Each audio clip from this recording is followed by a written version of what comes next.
Good morning. இன்னைக்கு pre market analysis என்ன அப்படின்றத பார்த்துடலாம்.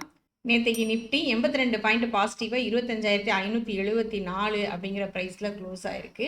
கிஃப்ட் நிஃப்டி பார்த்துட்டு நிஃப்டியில் என்ன இண்டிகேட் பண்ணுதுன்றதை பார்ப்போம்.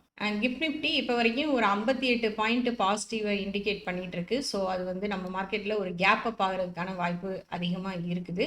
நேற்று மார்க்கெட்டில் மார்னிங் ஒரு நல்ல புல் பேக் இருந்தது. நேற்றுக்கு ஆஃப்டர்நூன் செஷனில் ஒரு சின்ன செல்லிங் ப்ரெஷர் இருந்தது, அதில் கீழே வந்திருக்கு. இன்னைக்கு மார்க்கெட் ஒரு கேப் அப்பில் ஓப்பன் ஆகுது அப்படின்னா 25,604 அப்படிங்கிற சப்போர்ட்டை தாண்டிடுச்சு அப்படின்னா நெக்ஸ்ட் ரெசிஸ்டன்ஸ் அப்படின்னு பார்த்தீங்கன்னா 25,750 அப்படிங்கிறது அடுத்த ரெசிஸ்டன்ஸாக இருக்குது. சப்போர்ட் அப்படின்னு பார்த்தீங்கன்னா 25,500 அப்படிங்கிறது ஒரு சப்போர்ட்டாக இருக்குது. அதுக்கு அடுத்து 25,300 அப்படிங்கிறது சப்போர்ட்டாக இருக்குது. மார்க்கெட் ஒருவேளை கீழே வந்து திரும்புது அப்படின்னா அப்சைட்லேயே இன்ட்ராடே ட்ரேடர்ஸ் ஃபோக்கஸ் பண்ணலாம். அடுத்ததாக பேங்க் நிஃப்டி பார்த்துருவோம். பேங்க் நிஃப்டி ஒரு கேப் அப்பில் ஓப்பன் ஆகுது அப்படின்னா 58,400 ஒரு ரெசிஸ்டன்ஸாக இருக்கும். அடுத்து ஆல் டைம் ஹையான 58,500 தான் அடுத்த ரெசிஸ்டன்ஸாக இருக்கும். சப்போர்ட் அப்படின்னு பார்த்தீங்கன்னா 57,300 இருக்குது. ஸோ மார்க்கெட் கீழே வந்து திரும்புது அப்படின்னா பேங்க் நிஃப்டியும் நீங்கள் அப்சைட்லேயே ஃபோக்கஸ் பண்ணுங்க. அடுத்தது இன்ஸ்டிடியூஷனோட ஆக்டிவிட்டி எப்படி இருக்கு அப்படின்றத பார்த்தோம். நேற்று எஃப்ஐஎஸ் 4,100 கோடிக்கு செல் பண்ணியிருக்காங்க. டிஏஎஸ் பார்த்தீங்கன்னா 5,800 கோடிக்கு பை பண்ணியிருக்காங்க.